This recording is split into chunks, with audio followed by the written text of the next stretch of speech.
ফ্রান্সের প্রধানমন্ত্রী ফ্রাঁসোয়া বেরো অবশেষে 43.8 বিলিয়ন ইউরোর বাজেট দেওয়ার পরিকল্পনার কথা উল্লেখ করেছেন। আমরা যখন এই সংবাদটি রেকর্ড করছি তখনও সংসদে এটি নিয়ে আলোচনা চলছে। সপ্তাহব্যাপী পরিশ্রমের পর প্রধানমন্ত্রী আজ মঙ্গলবার বিকেল 4টায় তার বাজেট পরিকল্পনা উপস্থাপনা করছেন, যার লক্ষ্য 2026 সালে জনসাধারণের ঘাটতি 4.6% কমিয়ে 40 বিলিয়ন ইউরো সাশ্রয় করা। বিরোধী দলগুলোর সম্ভাব্য অনাস্থা ভোটের সতর্কবার্তা দেওয়ার পরও প্রধানমন্ত্রী ফ্রাঁসোয়া বেরো তার সিদ্ধান্তে অনড়। এদিকে বিরোধী দলগুলো ইতিমধ্যেই হুমকি দিচ্ছে যে যদি তারা মনে করে যে সঞ্চয় খুব বেশি কমে গেছে তাহলে বর্তমান ফ্রান্স সংসদের সংখ্যালঘু সরকারকে উৎখাত করা হবে। রাষ্ট্রপতি এমানুয়েল ম্যাক্রো গত বছর আকস্মিক আইনসভা নির্বাচনের আহ্বানের পর 2026 সালের বাজেটের মাধ্যমে জনসাধারণের আর্থিক অবস্থা মেরামতের দায়িত্ব দিয়েছিলেন ফ্রাঁসোয়া বেরোকে, যার ফলে ঝুলন্ত সংসদ ক্রমবর্ধমান ব্যয় এবং আকস্মিক করের ঘাটতি মোকাবেলায় অক্ষম হয়ে পড়ে। বিকেলের শেষ সংবাদ সম্মেলনে বিস্তারিত জানানো হয়েছে যে কর কর্তনের ফলে সামাজিক সুবিধাগুলো স্থগিত হওয়ার সম্ভাবনা রয়েছে। এখন দেখার বিষয় সংসদে বিরোধী দলগুলো কি অবস্থান নেয়।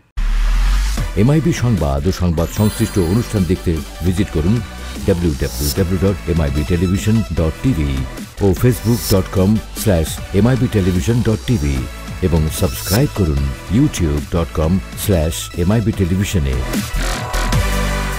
এমআইবি টেলিভিশন, সত্য খবর, সঠিক খবর।